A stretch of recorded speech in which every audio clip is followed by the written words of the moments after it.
Okay, I am assuming someone else is going to screen share this. If in the next minute or so they do not pop up on your screen, I will screen share them as myself.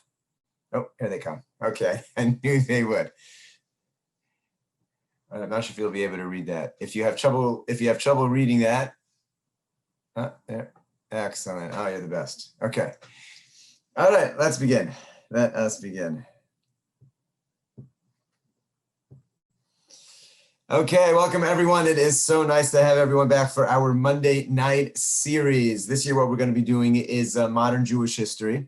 Modern Jewish history is a little difficult to define exactly where the modern era begins. And of course, the 20th century is defined by the two major defining events of the Holocaust, followed, of course, by the birth of the State of Israel. So the series that I'd like to discuss over the course of this winter is really going to be laying the groundwork for that event of both the Holocaust and then eventually the creation of the State of Israel. And we'll do that from beginning of the mid-1800s. This winter, what we'll do is from the mid-1800s to the end of the First World War. And then, Ritz Hashem, next winter, we will pick up from the end of the First World War and take that through the birth of the State of Israel. For those of you who remember that we were in the midst of Tanakh in 2, we're going to take a little break from that just because this pandemic has thrown everything off, and God willing, we'll get back to that at some point. Now, there's really no obvious point to begin when you talk about Jewish history. Jewish history is just like on a continuum. Like, where exactly do you start when you want to discuss the modern Jewish history of the period that we're in? But we're going to start tonight with the Mussar movement. And the Mussar movement, which was a mid-1800s movement, as we'll see, it continued into the early 1900s as well, I think is a good place to start for a number of reasons. Number one, it will help us understand the state of the Union, the state of the Jewish people during this time, as we're going to begin really into the era of Zionism as a political movement, and that's really going to take us through much of the 20th century, and we'll understand the underpinnings of that through a lot of the issues that will be discussed through the Mussar movement. Number two, it is the birth of a modern era. It is going to impact the entire Jewish world, the way that yeshivas are run. The leadership of the Jewish people will almost all be influenced in some way or another by this. So it seems like a nice place to start as far as that goes. And it also redefined how ideological warfare was waged in those days. And I use warfare only slightly tongue-in-cheek because, as we'll see, it was no holds barred between the different factions amongst the Jews, which is important to remember, as we'll see. Like, sometimes we look at what goes on in the world today and we say, like, how could people do that? So we've been doing this for a long time, unfortunately. And so the more we study history, maybe the better we'll be at learning it. But there are some new methods that were used, which have been very impactful until today as well. And number four, and probably most importantly, this is a good place to start because the patterns that we will see that will be in terms of how the Jewish people addressed this new movement, fought against this new movement, and integrated the new movement will really lay the groundwork for Zionism and other movements which will come in the 20th century. We'll see a lot of those patterns as we discuss it. The truth is, probably the most important reason why I chose this place to start is because my Rebbe in Jewish history, everybody should have lots of different Rebbes in different areas. Rebbes in how to daven, Rebbes in how to learn, Rebbes in how to be interpersonal in our interpersonal behavior. My Rebbe in Jewish history is, of course, Rav Berel Wein. He should live and be well, as I've quoted many times. So when he breaks down his Jewish history, he begins the modern period with the Mussar movement. So that's the real reason why I'm starting it from here as well. All right, let's begin. Back to our sheet. So one other note, for those who were involved in the Great Jewish Books course, which we did a couple of years ago, we did have an entire course on Rabbi Yisrael Salanter, who was the founder of the Mussar movement. So we're going to review many of the things from then, but we're really going to be focused not just on the Mussar movement itself, but on the dynamics that it created within the Jewish world and the opposition to it in the context that we just spoke about for a moment. So what is Mussar? What does this mean, the Mussar movement? Now, the word Mussar itself appears in the Torah, and it appears in the language of Chazal many times, and it has a little different connotation than the modern usage of Mussar. In the Torah, we find it in which Moshe Rabbeinu says, V'yadatem hayom ki lo es b'nechem asher lo yedu asher lo roes Mussar Hashem Elokeichem. Moshe says to the Jewish people, you need to know today, it's not your children, it's you who saw the Mussar of Hashem, who saw the chastisement, the rebuke that Hashem has done for us. And we find the same language in Sefer Mishlei many times. Mussar Haskel, Shma b'ni Mussar avicha, and all, which always means discipline in the context of that original uses of Mussar. But to Rabbi Yisrael Salanter, who we're going to talk about much more as we go on tonight, who was the founder of this Mussar movement, Mussar had a little different connotation. It wasn't just discipline. It was, in letter C in front of you, it was the experience of acquiring a fear of heaven, what we call yiras shamayim, a fear of judgment of heaven, a constant trembling before the prospect of heavenly scrutiny. It was living one's life knowing that one was being watched, one was being judged, and that every action that we take, every thought that we have, every word that we say is recorded for posterity, and it matters. And therefore one lives with that perspective. Now, that is not just, in Rabbi Yisrael's mind, it's something to be scared about, but it's a perspective of life. And it was a process of introspection and awareness. A Jew who's not aware can't be a Jew who lives with the sense that everything matters, that it makes a difference what he says or what he does. So it's a sense of living with growth and sensitivity to others, of being aware, as we'll see from in Rabbi Yisrael's words, someone else's gashmiya, someone else's physical needs is the source of my ruchnius, the source of my spiritual growth. It's a process of character development and understanding of what true goodness and selflessness is. I want to share a couple. I have a lot of stories to share tonight. I'm going to introduce them right now with that which Rav Beryl Wein says many, many times, and I'm sure you've heard this from me many times as well. And that is, not every story that he's saying about himself, that he shares, and that I'm following in that path, I can't guarantee it's true. We have legends, we have stories which come down to us from sources that are impossible to verify at this point. You'll see one of them I even want to just share how it's almost like the same story that came down in two different ways. But what's of value in the stories is the fact, as again Rabbi Wein says, they don't tell the same stories about the Chafetz Chaim as they do about Richard Nixon. So you learn a little bit about the person from the stories they tell. Can I guarantee that every story I'm about to tell you tonight is true? I don't know. I can't say that. But you'll see a picture of who Rabbi Yisrael Salanter was and what he wanted to give to the Jewish people. That much we'll see. Let me just share two stories about him that sort of define a little bit what he was trying to create, and we'll share many more over the course of the evening. There's a story that goes that two Jews were walking, and one says to the other, "Did you hear about the shoichet who came to Rabbi Yisrael Salanter?" So what happened? He said, a shoichet, the slaughterer in the town, the ritual slaughterer, came to Rabbi Yisrael and said, "Rebbe, I can't be a shoichet anymore." Rabbi Yisrael said, "Why not?" He said, there are too many laws. I'm too afraid that I'm going to make a mistake. I'm going to think that it's kosher and it's not kosher, and the people in the town are not going to eat appropriately. It's too much for me. Okay, so what do you want to do instead? So he said, "I'm going to become a Rebbe. I'm going to become a Lamed in the yeshiva, and I'll teach boys Torah." Rabbi Yisrael said to him, "I don't understand.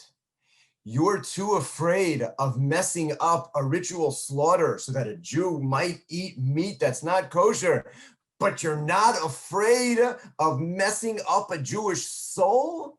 When you're in the classroom with your students, you are the conduit between Hashem's Torah and this child. If you ever get angry, if you embarrass the child, if you yell, can you imagine what's going to happen? Go be a shoichet. We'd much rather have you be a shoichet if you're not a..." The other Jew turns to the first Jew and says, "That's not the story. You got it all wrong." He said, "The shoichet came to Rabbi Yisrael Salanter and said, 'Rebbe, I can't be a shoichet. I'm too afraid.'" Went through the whole process. Rabbi Yisrael said, "So what do you want to do?" He said, "Rebbe, I'm going to go into business. I can't be a shoichet. I'll go into business." Rabbi Yisrael said to him, "Business? You're going to go into business? Do you know how many laws are involved in honesty and making sure that you never cheat anyone out of everything, that everything is paid correct, every tax is paid correctly? Do you know how many laws there are in business? You're not afraid to go into that? We'd rather have you just stay in your as a shach."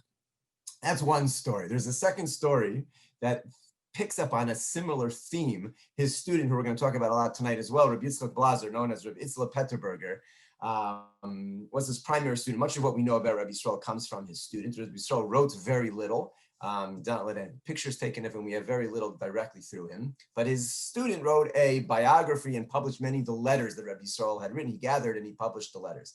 So at some point, Rabbi Yisrael sent him to St. Petersburg to be the Rav in St. Petersburg.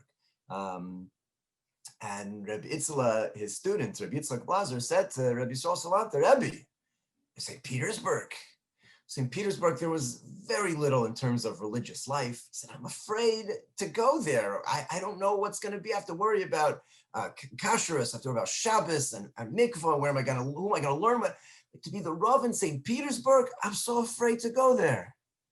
So Rabbi Yisrael said to him, so who should I send there? Somebody who's not afraid to go there. That's the kind of person who I want to be there. A person who knows that what they're getting involved in is not simple and has to be careful. That's exactly the kind of person who I want to be there.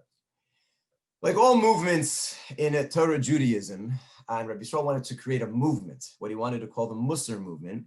So all movements, there can't be anything new. There is nothing new in Torah that we can create something that didn't exist before.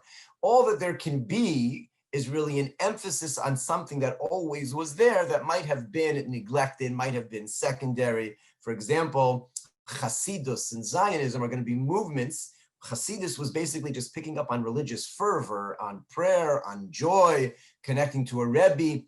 All of these things existed before, they just repackaged it and put an emphasis on it. Zionism as well, we're going to see as a political movement might be new, but the concept of the love of the land of Israel, you can't be a Jew if you don't love the land of Israel. Start from Avraham all the way through Sefer Bereshis.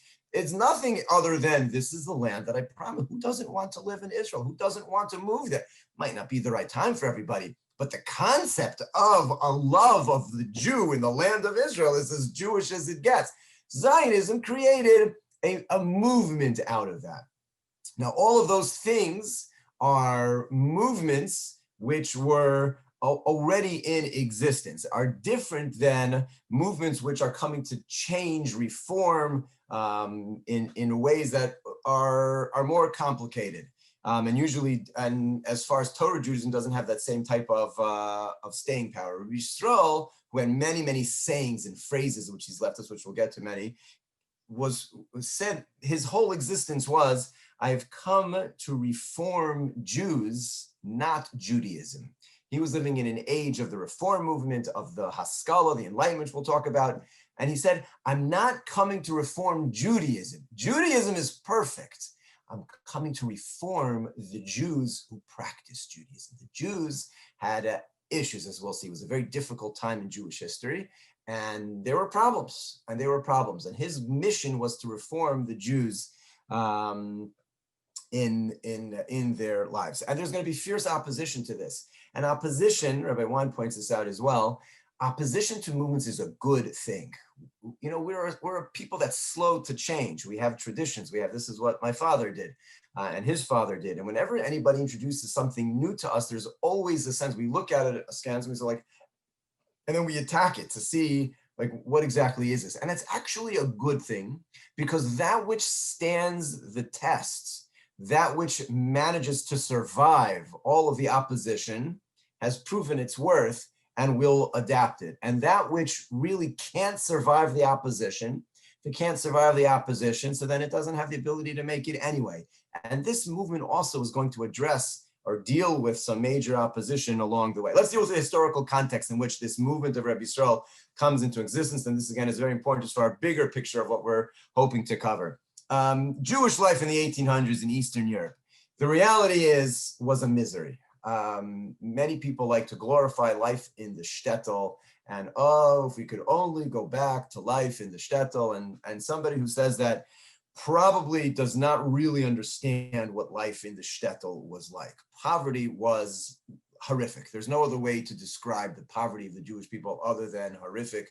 High levels of unemployment. Many of the jobs that were created, like a gabbai, the veker, the shadchan, there weren't jobs for people. The badchin, their jobs were created out of nothing to give people what to do. Child mortality is estimated between 25 and 40%. 25 to 40% of child mortality, the child wouldn't survive beyond the years of infancy, 2-3 years old. And that was a given in life, that not every child would survive. And that's how it went. Literacy and scholarship was for the elite alone. The elite, the wealthy. Otherwise, education was not something that was in any way a given. And that was just the difficulties of living within the shtetl. Then you had all the problems from the outside, pogroms, you had government-sponsored persecution, anti-Semitism. And for the Russian Jews, the worst of all was the Cantonist decrees of 1827 to 1856. Now, this could be an entire section of Jewish history on its own. It's just worth a few moments because this really gave rise to part of the problem from which the Haskalah, the Enlightenment movement, took hold. In Russia in 1827, Tsar Nicholas I, may his name be blotted out from all of history, decreed. Now, he made this decree. This wasn't just against the Jews at first, but it heavily focused on the Jews beginning in 1827, that children needed to be conscripted into the Russian army. It was a decree specifically aimed at de-Judaizing the Jews and making them Christian and bringing them into Russian, assimilating them into Russian society. And the decree was that there would be 4 conscriptions per every 1,000 members of the community. So if you had a community of 1,000, you needed 4, 1,500 was going to be 6, 2,008, so on and so forth. Every year between the ages of 12 to 25, they would be conscripted for a 25-year army service. Now, you didn't start the army until 18, but they would take the children between the ages of 9 and 12, and even before they hit the 25-year service of the army at 18, would be put in what was known as Cantonist schools. The Canton actually means in Russian a military camp, where they would be tortured and trained to become good Russian Christian citizens. This is a disaster of enormous level on every communal, personal, and spiritual level. A child who was taken, you never saw them again. The likelihood of them surviving was slim. Surviving as a Jew was absolutely nil. It was impossible. They were being targeted. Now, just think from a communal perspective, just to realize the pain that this caused. We're a community of 550 families. Let's assume, just for argument's sake, 1,500 members of our community. Just our shul, Bailey community, 1,500 people, every year would be responsible to provide 6 children. Every year, our shuls, a size of our shul community, 6 children every year. How do you choose? How do you figure that out? So the Russian government said, we're not dealing with it. You, the community, are responsible for figuring that out, which meant the leadership of the community, be it the Rav or whatever guidance the community had to figure out how are they going to choose 6 kids every year. Well, there were certain exemptions. Clergy was exempt. Certain wealthy people would buy themselves exemptions. Certain guilds were exempt. Certain levels of education were exempt. And then you had to choose everybody else. And literally, it's a disaster. You can't even say the words without crying, how they would have to choose orphans, choose the weak, the poor, anybody that you have to figure out. If we take a 20-year-old who was already married and we sent him, so then who's going to provide for his family? Maybe it's better to send a 14-year-old who doesn't have that responsibility. But those who couldn't stand up for themselves would end up being the ones whose children were taken. Every year, a community our size would have to come up with 6 kids. Every year. And you can imagine if the wealthy bought themselves out and never lost any children, and their neighbors on the other side of town did, how do they go to shul together? How does that work when it was the Rav or the leadership that was somehow involved in all of this? There was such a thing called the chappers.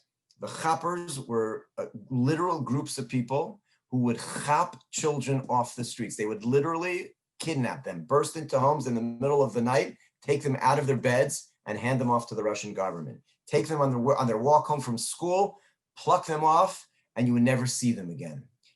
And this existed for almost 30 years. It's estimated somewhere between 30 to 40,000 children I heard some estimates as high as 50,000 were taken during this period of time. Now, besides for the loss of those 50,000 children, is destroyed trust in the leadership of each community. Throughout that whole Russian Pale of settlement, it was just an absolute disaster. Now, together with the poverty and the anti-Semitism and the pogroms, and then from within this complete disaster of a system, several movements were born. It's in this world that we've learned about this before, the Hasidis movement, that entire movement is born, there were three basic responses that the Jewish people gave birth to during this dark period of Jewish history. One was the Hasidis movement, which we're not going to talk about tonight, which is a Kabbalistic approach, attaching oneself to the Rebbe, everything is holy, finding the holiness in everything, living with fervor and with joy. On the opposite end of the spectrum, we have the Haskalah. The Haskalah is the Enlightenment movement, which was a very secular movement of the Jews as part of the Enlightenment movement, which swept through all of Europe during the 17 and 1800s, led by Moses Mendelssohn, which was a rational, enlightened thought. They was going to be involved in the arts and the science and modern dress and culture and new education system. Remember, the Jews of this era were not allowed in anything. They were not allowed in the universities. They were not allowed to have land in certain areas. And so the Haskalah, the movement said, of course, because you're backwards, you're old, you're smelly, you don't know how to speak or communicate, and you're not nice. Look at the communities are disasters. And they created an entire movement, which again, there should be an entire class unto itself, of enlightened Jews who were going to get out of the shtetl and engage the enlightened world around them. Now, by definition, what that meant was leaving behind all of Torah observant practices, because that was the old, and now we're going to create the new. The battle between the maskilim, those who are adherents to this Haskalah movement, and traditional Torah Judaism was fierce, because it was literally a battle for the soul of the Jews. You can imagine whenever you'd have such a movement, which demographic is most interested, most engaged in this? So of course, it's the youth, it's the youngsters, the young teenage boys in the 20s and then 30s. And the Haskalah movement, this enlightened movement, was enticing, it was engaging, it was opening up vistas which were unimaginable in the shtetl. And after all, the shtetl was a misery. You were poor, you were destitute, you were sick, death was all around you.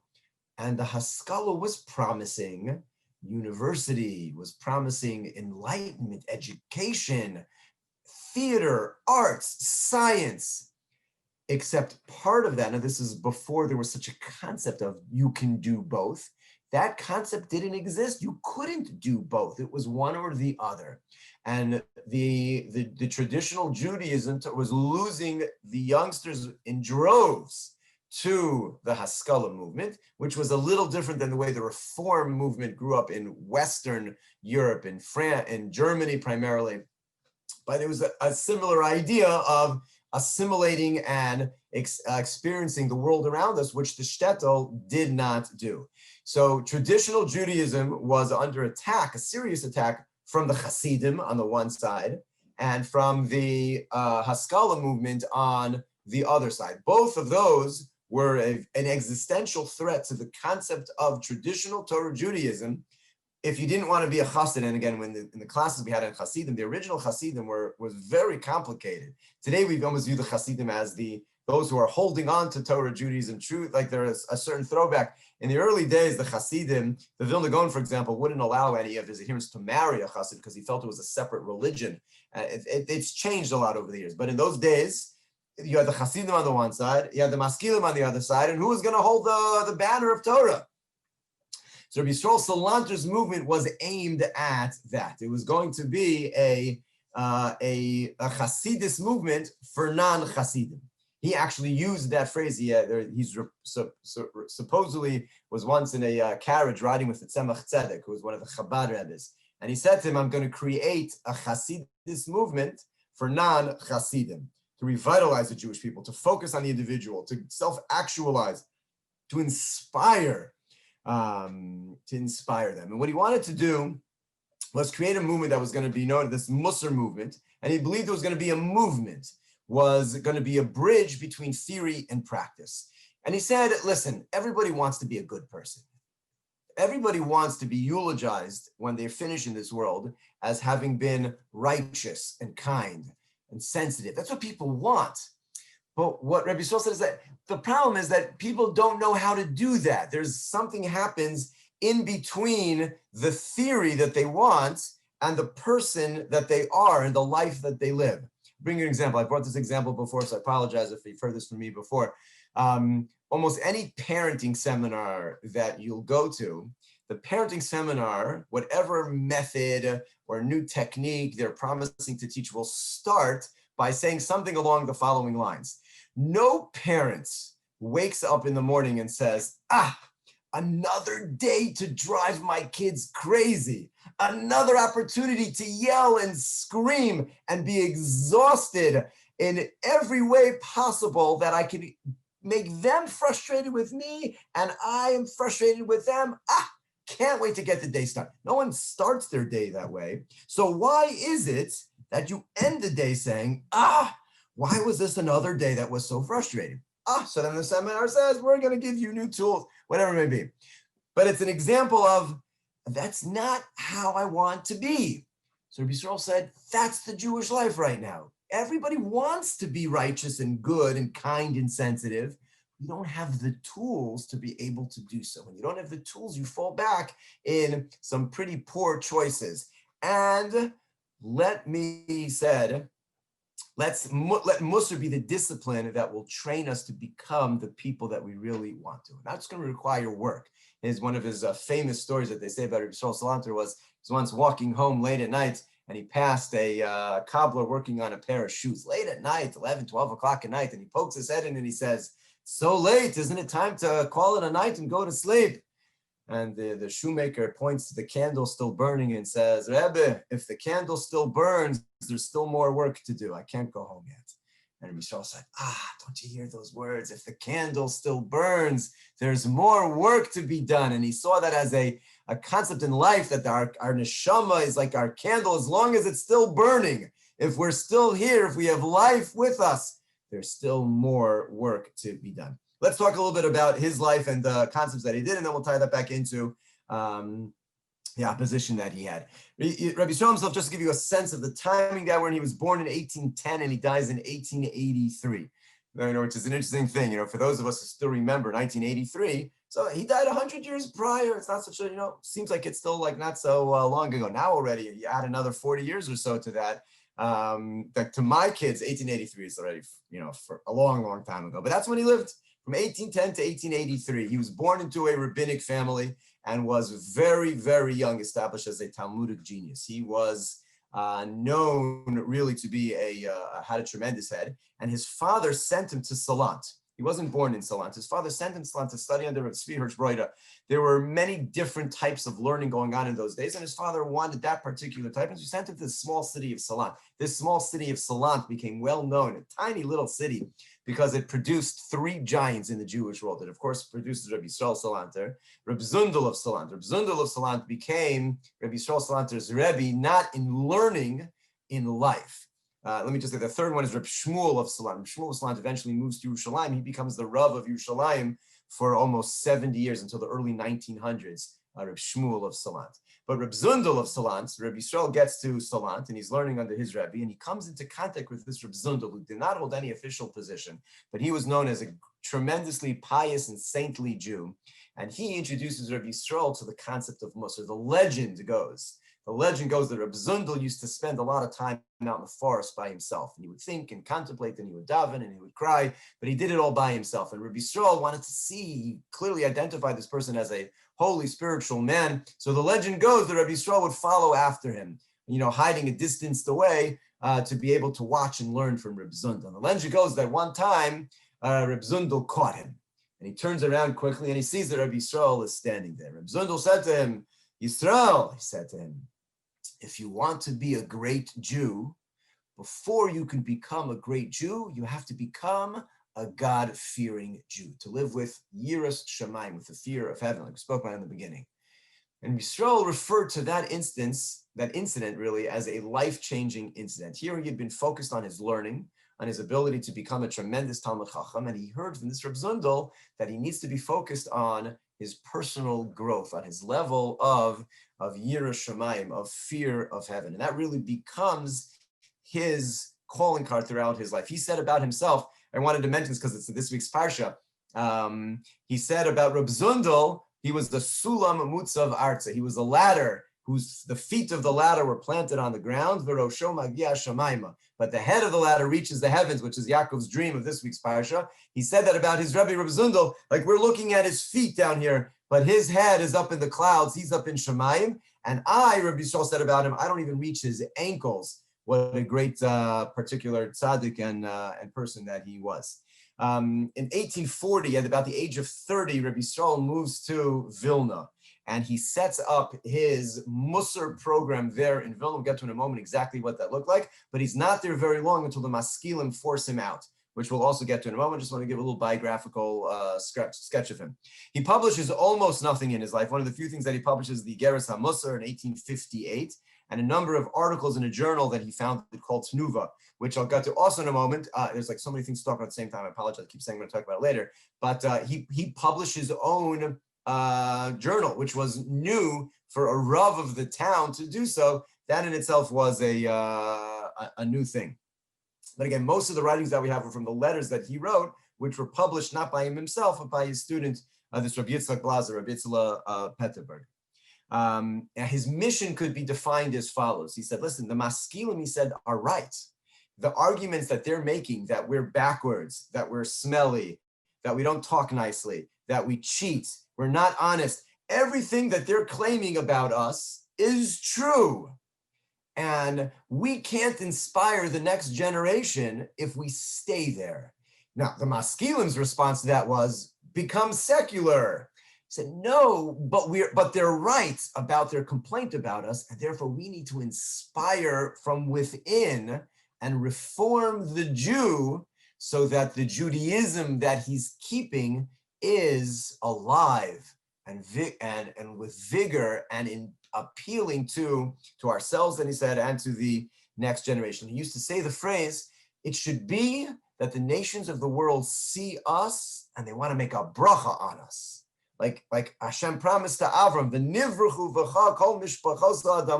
nations of the world will bless you. Rabbi Yisrael looked at the shtetl and said, there isn't anyone coming here and going to make a bracha on a Jew the way that we're living. We need to become the type of people that when someone sees us, they're like, wow, that is a Jew. That's a human being. And if we live like that, then we will become that people. We won't be afraid of losing children to other movements, because we will actually be all that we can become. And he set about, now I just want to make a comment here. Most of you are thinking like, we do this all the time. Like this is like your everyday Shabbos drasha that you hear from your Rav is about a lot of these things. He created and put into motion the ideas that are going to become the norm of speaking in the Jewish people. Live with passion. This is an idea, that's what needs to be done, to be meticulous in your mitzvah observance. Particularly, he said, in your interpersonal mitzvos. You've been Adam lechaver, we're going to share a number of stories in a moment. That is a particular need that one needs to be very careful with. He says, say good morning with a smile. When you say good morning to somebody, just make sure you smile at him as you say good morning. To live with sensitivity, being careful with other people's money. These things are all rooted in Chazal. He didn't make them up. But what he did is he brought it to the forefront of this is the way that we need to be sensitive and talking about how to live. Dress neatly, be filled with self-introspection, to be nice, minimize your anger, be patient. As I mentioned earlier, someone else's gashmi, someone else's physical needs are our own ruchnis, our own spirit. We grow spiritually by taking care of someone else's physical needs. And he embodied this. I want to share a number of stories just to sort of bring out some of the ideas in the way in which he lived, in the way that he saw some of the problems in the Jewish world that he was coming to address. Rav Itzla Petterberger reported that he was once with Rabbi Yisrael on Yom Kippur, And there was a Jew, a very simple Jew, an unlearned Jew, who was working his way through the Mussar, al-Chet, al-Chet, al-Chet. You know how the list goes on Yom Kippur. And this Jew is crying his heart out, each and every one, literally wailing and crying. And you know how it goes sometimes in shul. The people around him who were not wailing and crying were bothered by this guy carrying on, wailing and crying, al-Chet, al-Chet. And they thought, who's this guy? He's a simpleton. He's a nothing. He's not a learned person. What's he doing? So the gabbai of the shul basically came and pushed him to the back of the shul, like wherever everyone was like, you stand over here and do your thing, but you're bothering us. So Rabbi Yisrael reportedly said to Rabbi Yitzchak Petterberger, he said, in that moment, what you had was, on the one hand, a Jew crying over sins that he never committed, and a Jew who thinks that because he has an office and he has a position that he can violate the worst prohibitions in the Torah on Yom Kippur. And look at what happened, how backwards we are, that the Jew who's crying over things that he didn't even do should be humiliated and embarrassed by the person who's supposed to represent a position of authority. Look at what a state we're in. There was a similar story that said, and this is again where you see sometimes stories have the same theme, that was said about Rabbi Yisrael himself, that he was once davening on Yom Kippur, and he didn't have a machzor. In those days, the machzors weren't as easy as they come by in today. And so he lost his place. He had it mostly memorized, and he lost his place. So what do you do if you're in the middle of Shmona Esrei, you're saying all your achetz on Yom Kippur, and you lost your place? So he leaned over to the guy sitting next to him to, catch over his shoulder to see a machzor, to see if he can get his place back.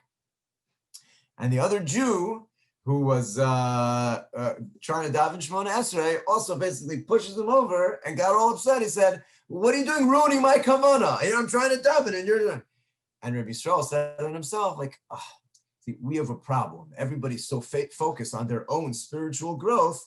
Look at what's happening here. Both of those stories are of the same ilk, of where he saw a problem of a person who might be so focused on what he's doing, but they're losing the big picture of what's going on around me and who else is being impacted. Famous story of Rabbi Yisrael Salanter on Yom Kippur that's told in many different variations, but it's the same story over and over again, is that one year he didn't show up to shul. And everybody's waiting. They didn't want to start Yom Kippur without Rabbi Yisrael. He doesn't show up. Eventually they say they have to start.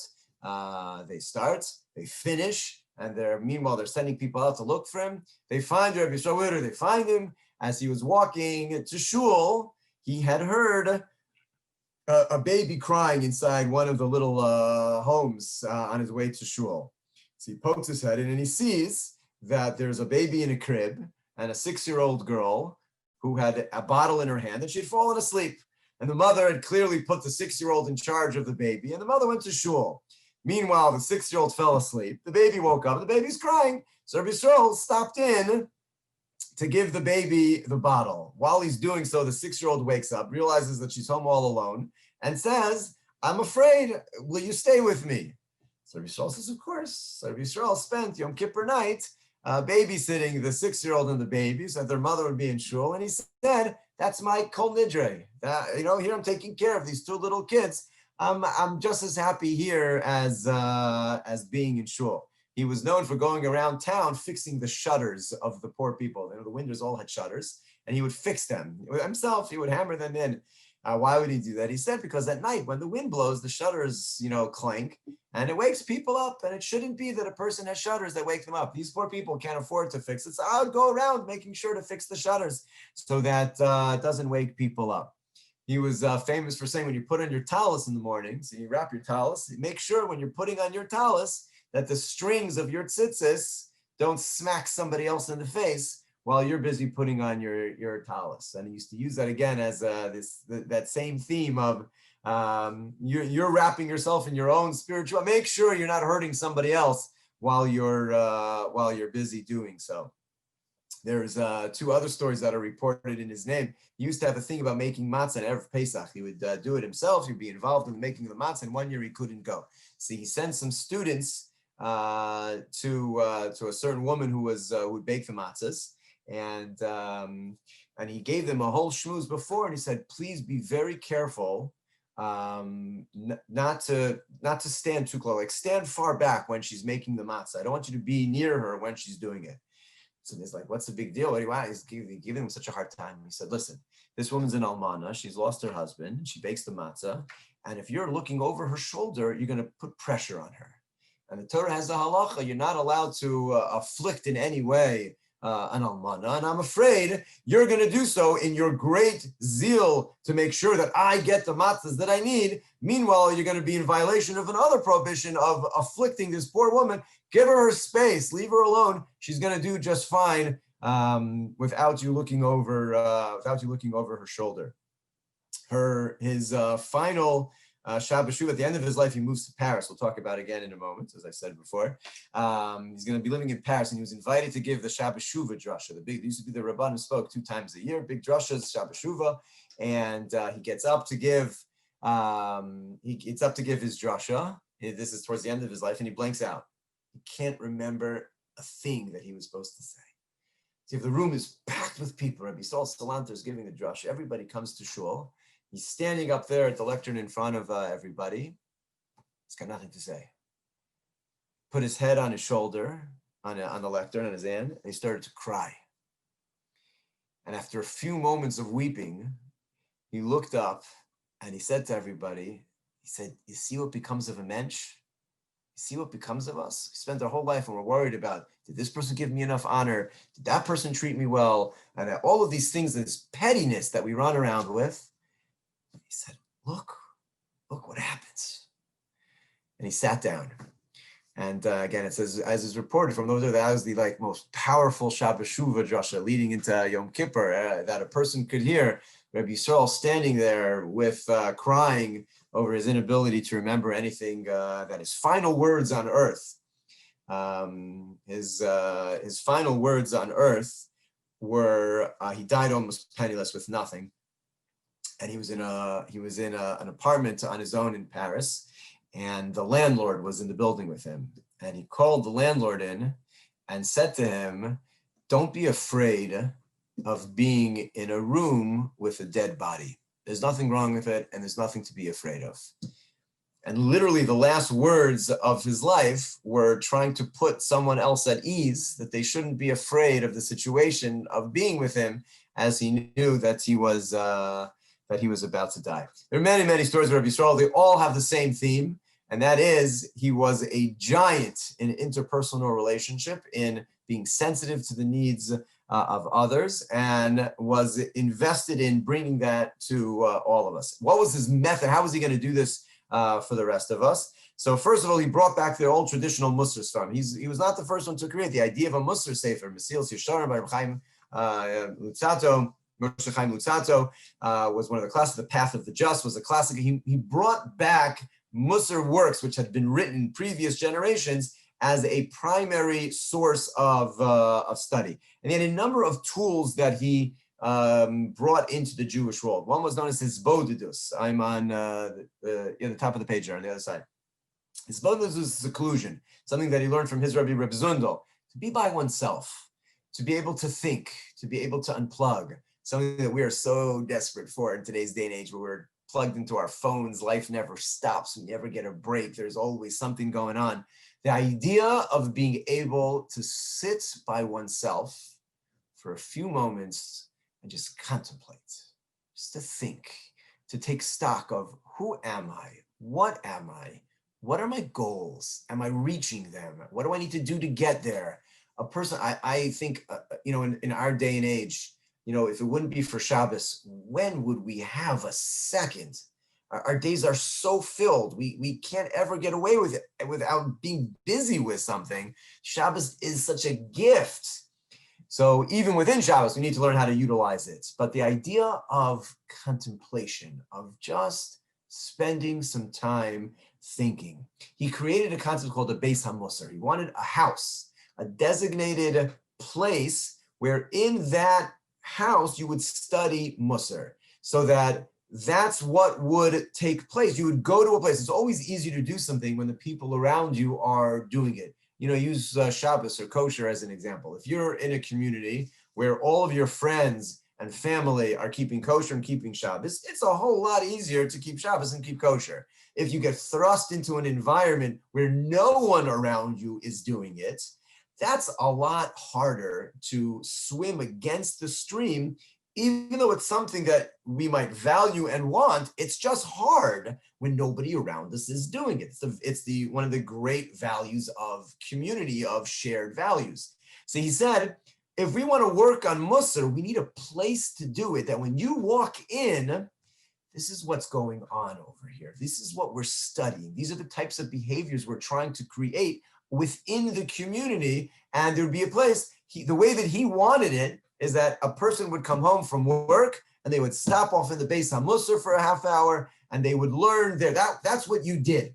On the way to work, you'd go daven, you'd stop off in the Beis HaMussar, you'd learn a little bit of Mussar, you'd go to work, you'd come back. It was like the central place where all of that would take place. The idea of a Mussar Seder, that there was a time of day that you would learn Mussar. The idea of the shmooze. Now, this might seem like we're so familiar with this, the concept of a Mussar shmooze. Again, in those days, the norm was the Rav of the town spoke twice a year. That there should be, he created the idea, one of his tools, that there should be a regular daily or weekly drasha, a sermon, a shmooze on Mussar topics. Now, I think I said this when we covered this, when we covered Social Lunch in the Great Jewish Books course.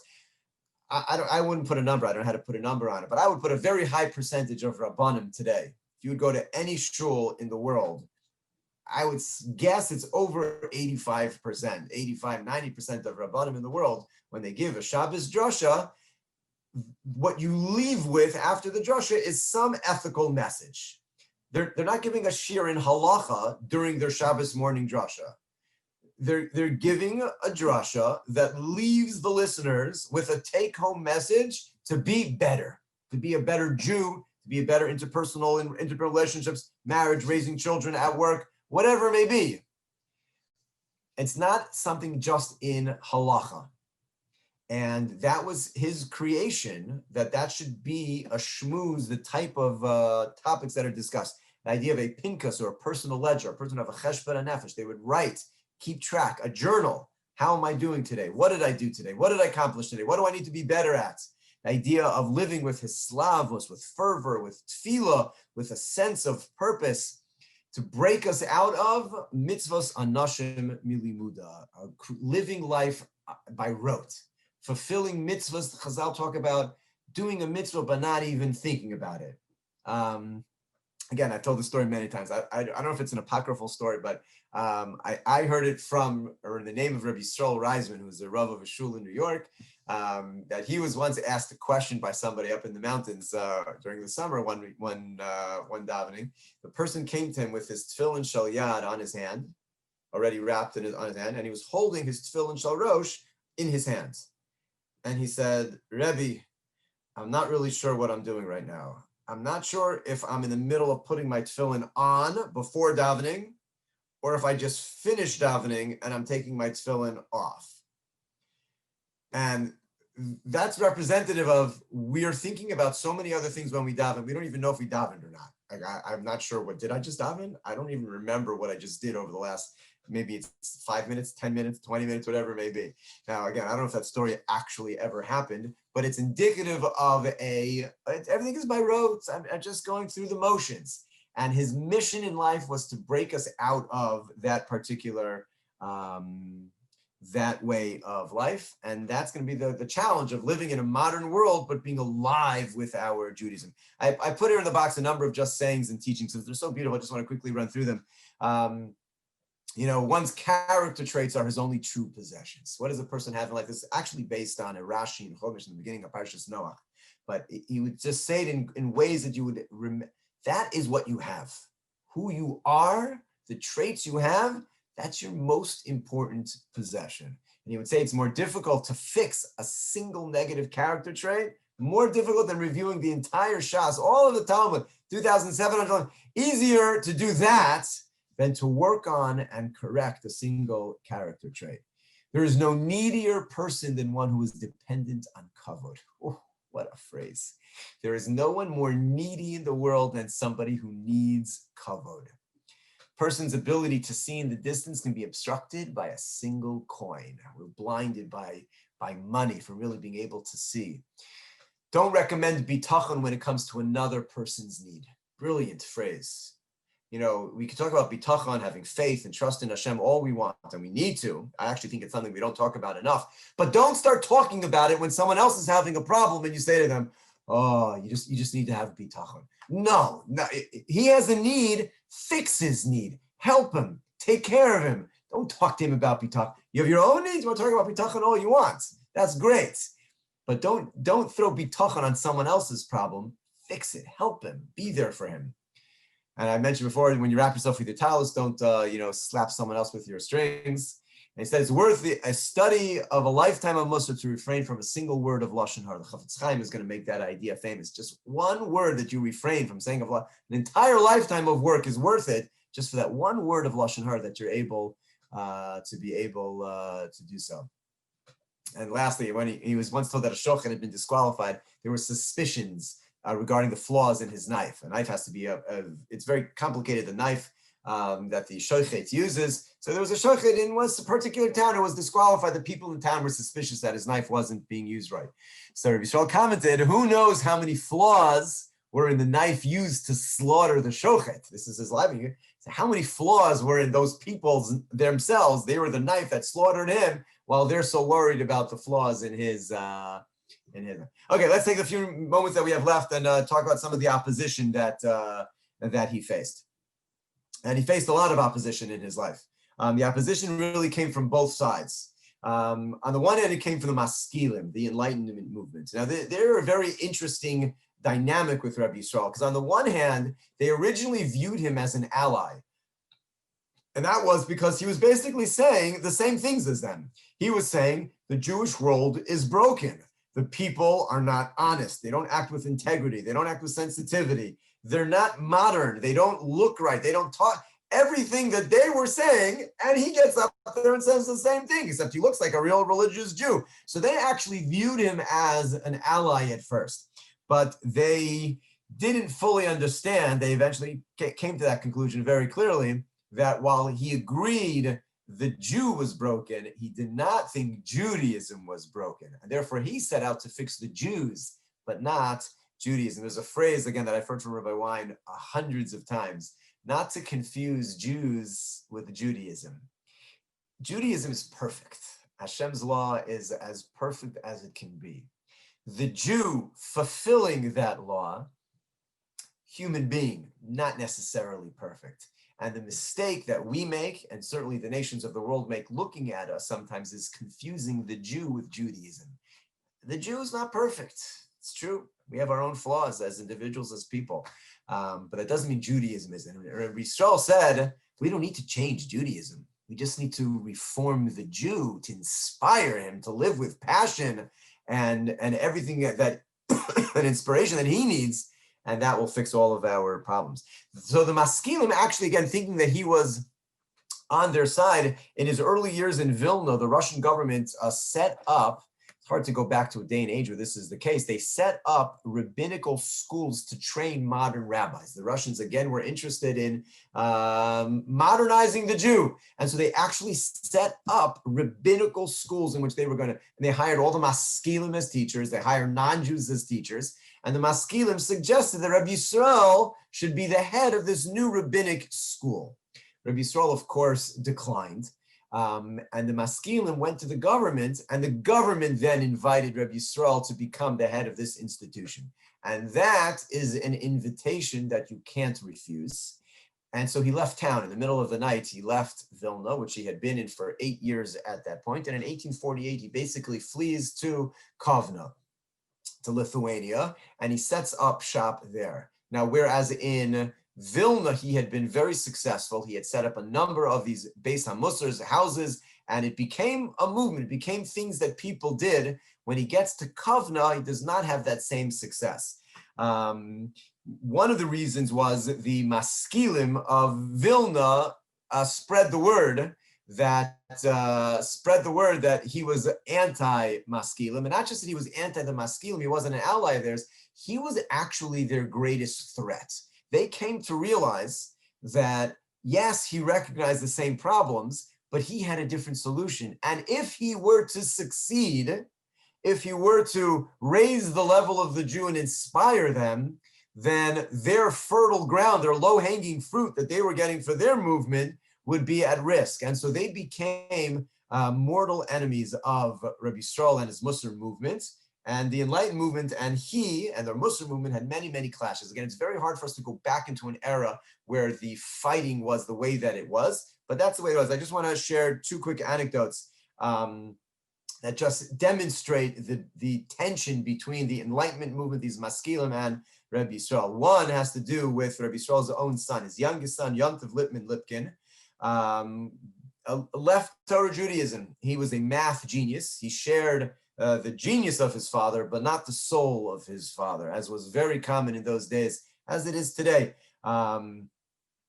Just like we found leaders of the Hasidis movement became Misnagdim, leaders of Misnagdim became Hasidim, so it goes. So Rabbi Yisrael Salanter's own son, his youngest son, was basically an irreligious Jew who went to the university. He got a PhD from the University of Vienna, and he was invited to teach in St. Petersburg, where he was such a genius, they made an exception for him, and they waived the law that required you to be a practicing Christian in order for you to be on staff as a professor. They allowed him to be on staff, and he discovered what became known as the Lippmann parallelogram, which was in applied mathematics a big deal in the world in the late 1870s, and it became of international renown. And the Tsar of Russia acknowledged him for having created this and brought great name to Russia.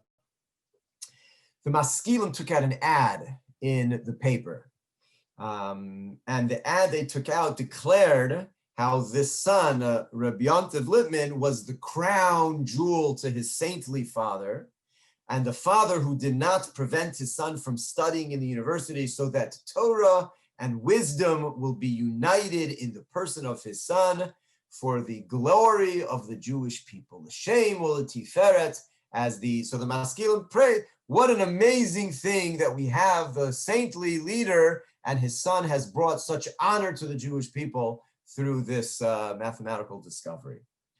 Following edition, Rabbi Yisrael took out an ad, and it is one of the most painful things to read. But this we have records of. He took out an ad and wrote that since the truth, I quote, since the truth has been my guiding light of all my life, I am compelled to publicly announce that my son is not the crown to me, as the editor indicated, but rather the opposite is true. He is a source of disappointment and sadness to me, and my heart weeps over his way of life. Anyone who loves him and can influence him to change his way and not go counter to my soul and wishes will do me a great favor to this very day. Yours in faith, Yisrael of Salant. And this was played out in the newspapers. The Maskilim taking out the ad saying, what a crown jewel to his father, forcing his father to say, I can't say he's my crown jewel. He has left the path of his fathers. He was a totally irreligious Jew. And please, he put out word, if anyone can influence him, you'll be repaid in this world and the next. It was reported, I mentioned that Rabbi Yisrael sent his student, Reb Itzla Petterberger, too. He became known as Reb Itzla Petterberger because he went to St. Petersburg to become the Rav. It was reported that one of the reasons why he did that was to try to influence his son to be able to bring him back. He was quoted as saying, a father has to be willing to go. When Reb Itzla said, can I go to Petersburg? He said, you have to go. And he said, a person has to be willing to go to Gehenna for their children. Whatever it takes to be able to try to influence, to be able to try to teach, this is what you need to do. And so he sent it there. There's another anecdote which just describes a little bit what it was like. Again, I can't verify the veracity of the story, but it says a lot about what the time was like, that there was a maskil in the town of Vilna, which had plenty, who died, and the Chevra Kadisha didn't want to deal with him. He was not from Mussar. He didn't pay his Chevra dues, and he caused us untold pain and suffering, and he was an antagonist his whole life. Then the Chevra Kadisha left him alone. It got to the point where the Russian government intervened, and the Russian government forced the Chevra to address this and to bury him. And they said the Maggid of Vilna Reb Yitzchak Yosef, Reb Yosef Yaakov, who became the RJJ Yeshiva in New York, was eventually named, he eventually became a Rav in New York. You have to be maspid him. You have to give a eulogy for this particular maskil.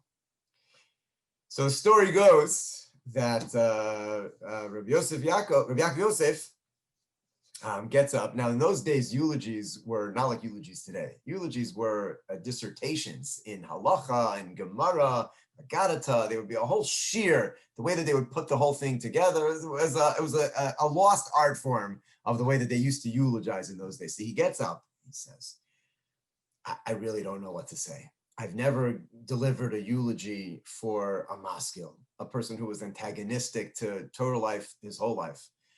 I don't know what to say. But please God, many more will die, and I'll get better and learn how to handle this. Now, again, I don't think that story actually ever happened. I can't verify it. But the fact that they tell such stories is just an indication of the dynamic between the maskilim and the Torah observant Jews of the time. And what I want to point out is that their battles were fought in the newspapers. This was a shift. This was the first time that an ideological battle played itself out in newspapers. Jews became, this is in the 1860s, 1870s, that became the primary form of communication, controlling the media. Now today, that's like obvious. That's how you get word out. That's how you get ideas out. That's where the battles are fought. That was a first where religious Jews would write and publish articles in newspapers to be able to make arguments and get word out. And the Maskilim had two very famous newspapers, Hamelitz and Hatzofia. And religious Jews would contribute because it was a form of getting the word out. By the time we get to Warsaw in the 1930s, the late 1930s, before the Warsaw Ghetto and the war, there were over 230 Jewish publications in Warsaw alone. It became the method, and this battle between the Mussar movement and its antagonists was really one of the first times that it plays itself out in a public way in those newspapers as well. The other battle that the Mussar movement faced was from the Misnagdim themselves. And I want to just focus on this for 2 minutes. The Misnagdim, which were the traditional Jews, didn't like this movement at all. And it sounds a little bit strange to us, like, what's wrong with this movement? Like, it seems like it's all good. Like, we're learning Mussar, we're working on ethics and being more sensitive and kind and passionate about life. It's like all good. They had 4 major complaints, and you'll see echoes in this throughout the rest of the 20th century. Number 1, they claim you're confusing that which is primary with that which is secondary. Meaning, what's primary is Torah observance and Torah study. Yes, you need to be a good person, but their claim was you're making a religion out of that which is secondary. The idea of Mussar, now again, the way that we deal with Mussar today is not the way that it was envisioned by Rabbi Yisrael, who saw a movement. You joined, you became part of this.